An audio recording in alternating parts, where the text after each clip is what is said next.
Parakletos. Yohanes 16 dan 26 untuk dibacakan lebih dahulu. Yohanes 14 ayat 16 dan 26. Yohanes 14 ayat 16 dan 26.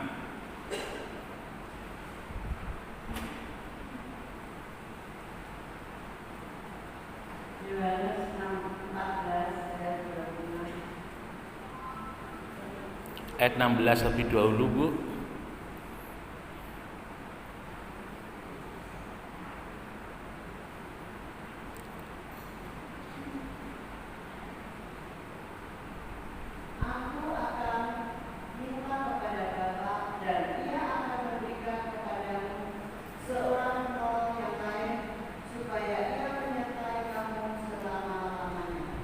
Ayat 26.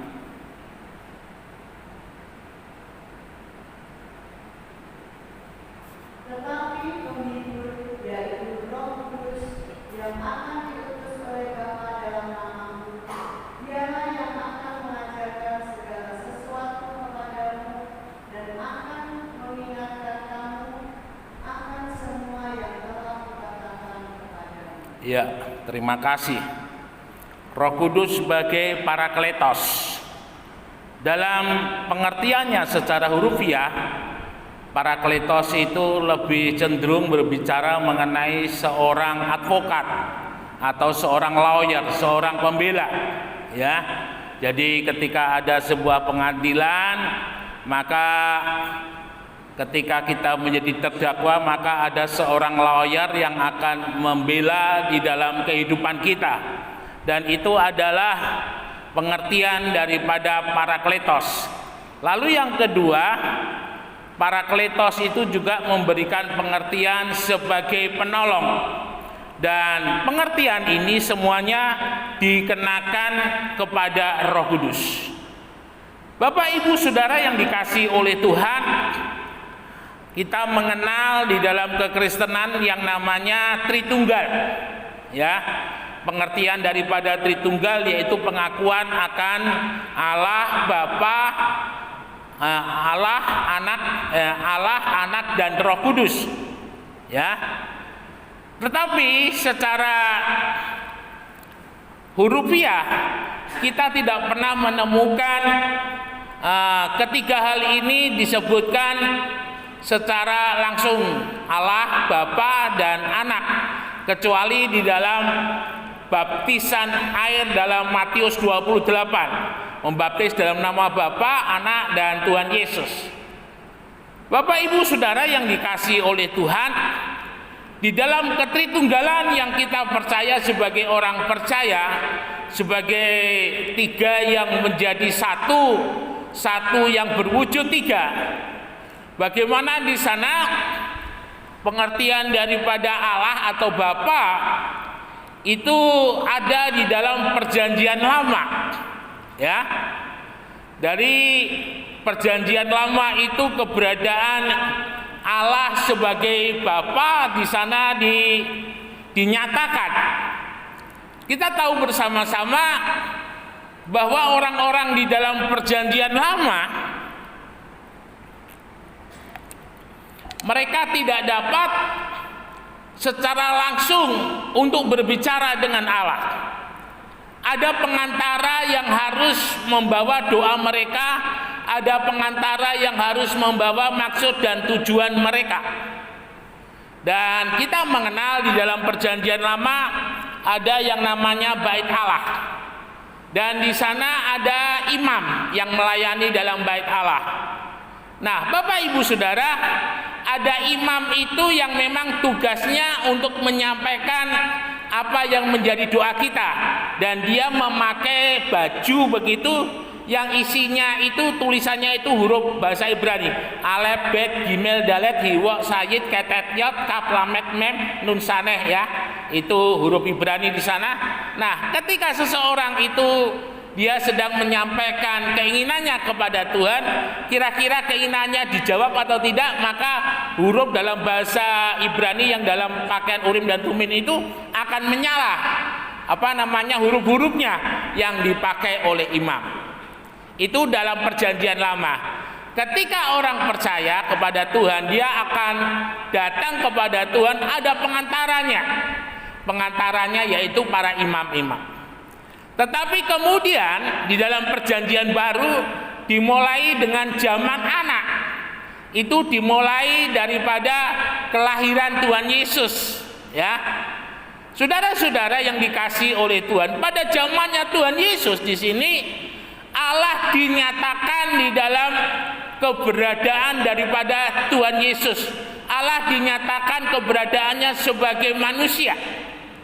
Nah, ini satu hal yang unik sekali, dan ada banyak orang-orang yang menyangkal keberadaan daripada Yesus itu sebagai Allah 100% dan sebagai manusia 100%.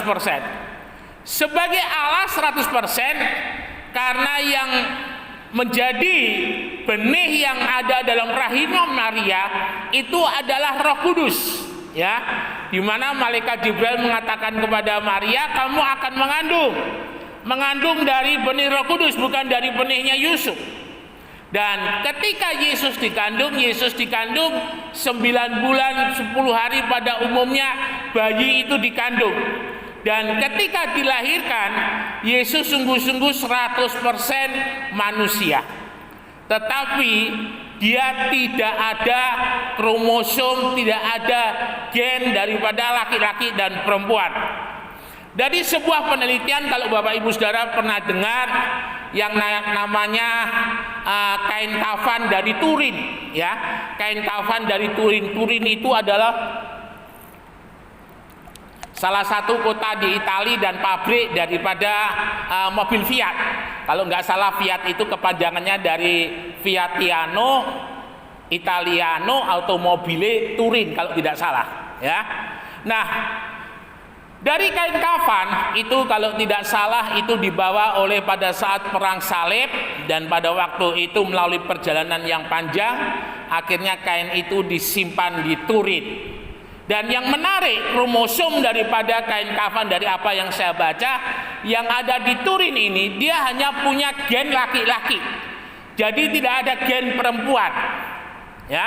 Ini satu keunikan yang luar biasa dari kain kafan yang ada di Turin, yang diyakini sebagai kain kafan yang dipakai untuk membungkus daripada jenazah Tuhan Yesus setelah diturunkan dari kayu salib.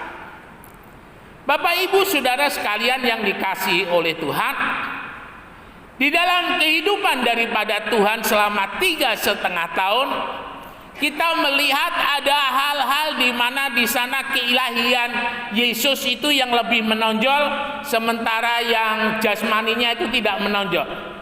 Salah satunya adalah ketika Tuhan menghardik topan badai yang menyerang kapal murid-muridnya.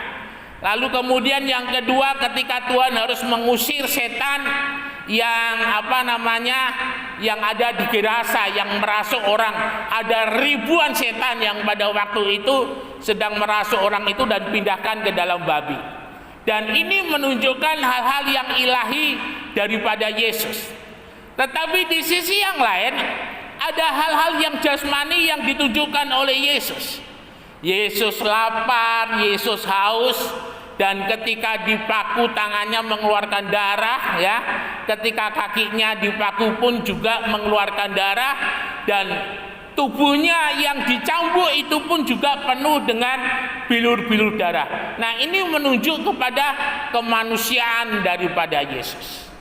Saudara yang dikasihi oleh Tuhan, kita harus sama-sama tahu mengapa Allah harus menjadi manusia di dalam Yesus. Karena Allah tidak bisa melawan kodratnya, Allah tidak bisa melawan dirinya. Bahwa setiap penebusan, setiap dosa yang dosanya diampuni, itu harus ada korban yang dipersembahkan. Dan korban-korban binatang dan sebagainya itu hanya sementara. Tetapi pengorbanan Yesus itu adalah pengorbanan yang kekal.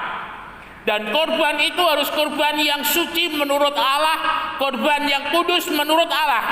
Dan itu semua terjadi di dalam Yesus. Dan kita ingat ketika Yesus mengatakan Eli Eli lama sabatani, ya Bapa, Bapa, mengapa engkau meninggalkan aku? Di sana menunjukkan bagaimana keilahian daripada Yesus sesaat meninggalkan Yesus. Karena kalau keilahian Yesus itu tetap berada dalam diri Yesus, maka Yesus tidak akan pernah bisa mati. Karena yang ilahi itu kekal. Sehingga keilahian Yesus itu harus meninggalkan dirinya untuk sesaat. Yesus harus menanggung semua kutuk-kutuk dosa yang seharusnya ditanggungkan kepada kita, semuanya ditanggungkan kepada Yesus. Dan saya tidak bisa membayangkan ketika Yesus mengatakan Eli Eli lama sabatani, itu sakitnya itu, kalau saya boleh katakan, itu sakit yang tidak bisa dirasakan lagi, terlalu sakit. Karena Yesus dicambuk tidak 50 kurang 1 atau 49, tetapi hampir sekujur tubuhnya semuanya dicambuk. Nah, ini kehebatan daripada Yesus. Kemudian ketika Yesus naik ke surga, Yesus katakan, aku tidak membiarkan kamu sebagai yatim dan piatu. Yesus sadar bahwa murid-muridnya yang kurang lebih 120 yang menerima Roh Kudus di loteng Yerusalem, mereka tidak akan bertahan kalau tidak ada Roh Kudus, kalau tidak ada Parakletos yang lain selain daripada Yesus.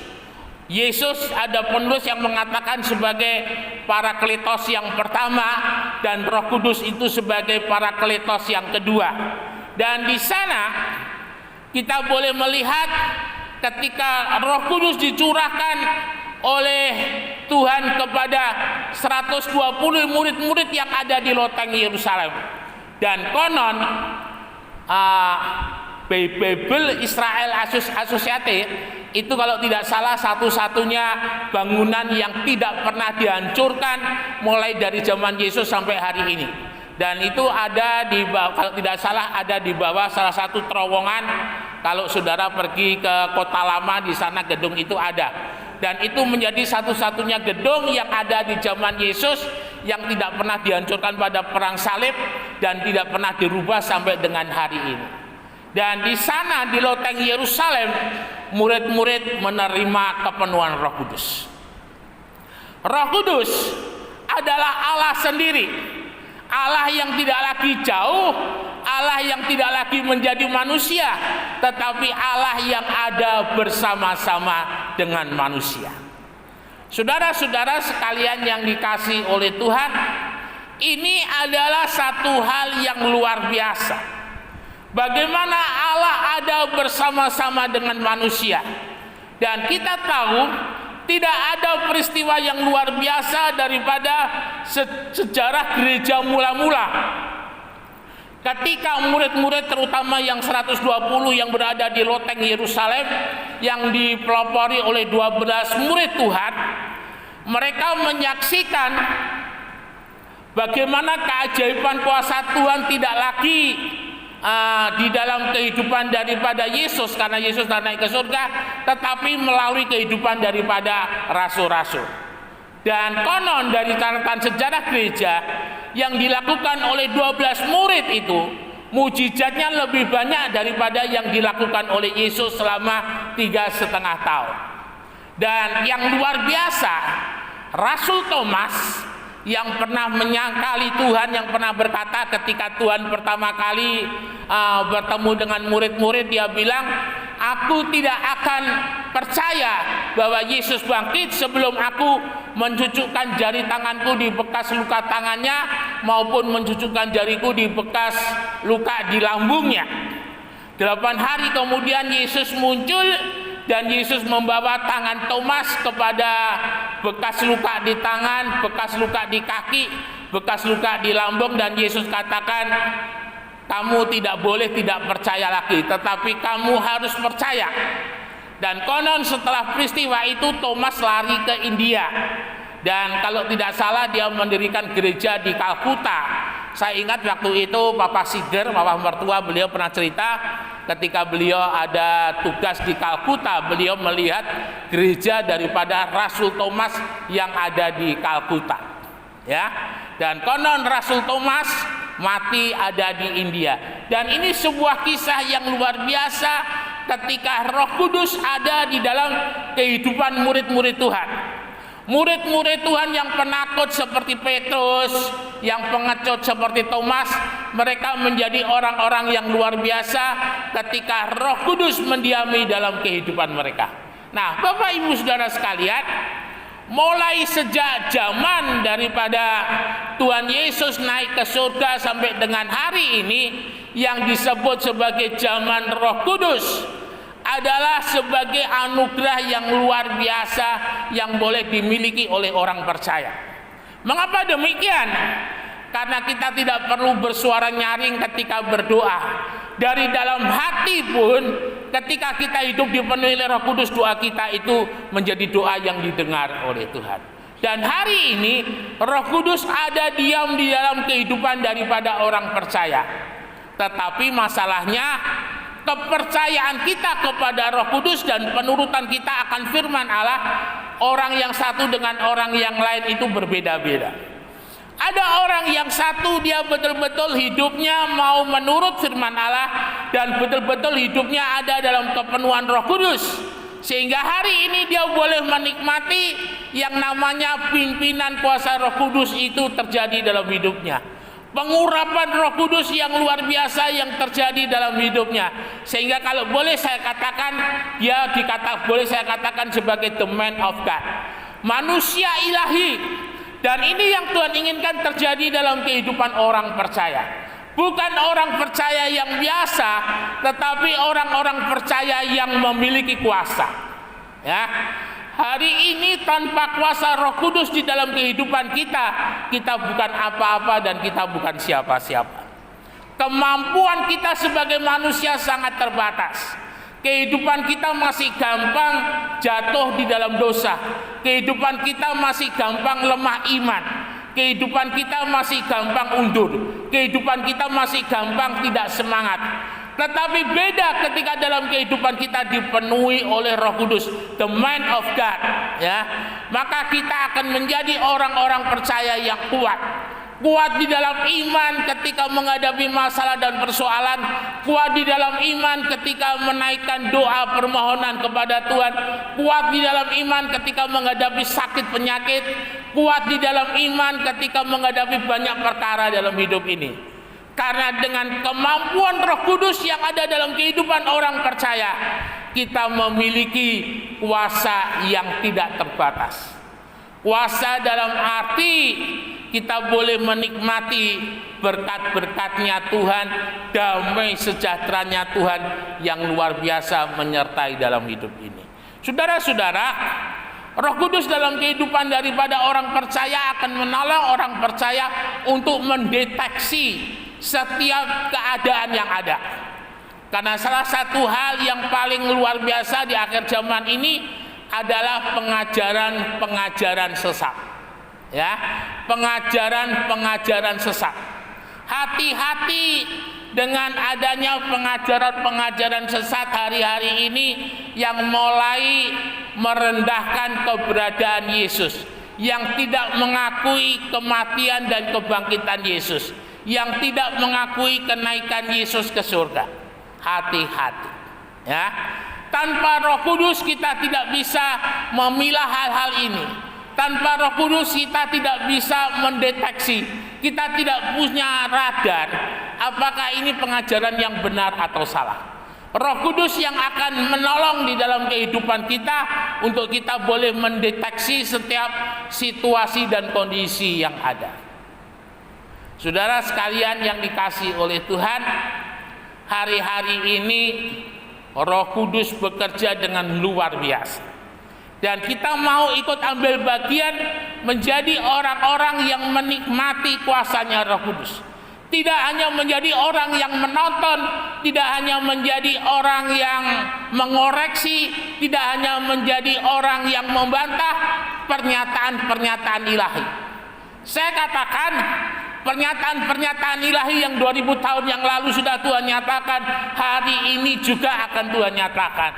Mujizat-mujizat Tuhan yang 2000 tahun yang lalu Tuhan nyatakan, hari ini juga Tuhan akan nyatakan. Tetapi seperti kata Yesus, jika aku datang kembali ke dalam dunia ini, adakah iman di bumi ini? Roh Kudus yang akan menolong dalam kehidupan orang percaya untuk memiliki iman yang kuat, iman yang tangguh dalam segala situasi dan kondisi. Mintalah terus Roh Kudus untuk memimpin, mintalah terus Roh Kudus untuk memenuhi. Jadilah kuat, jadilah pemenang, jadilah berkat, jadilah orang yang mempermuliakan nama Tuhan, menjadi saksinya Tuhan melalui kuasa Roh Kudus. Kiranya Tuhan menolong, membimbing atas kehidupan kita. Roh Kudus senantiasa menyertai kehidupan kita, menguatkan, memberkati sampai selama-lamanya. Immanuel, Tuhan Yesus memberkati, beri kemuliaan bagi nama Tuhan.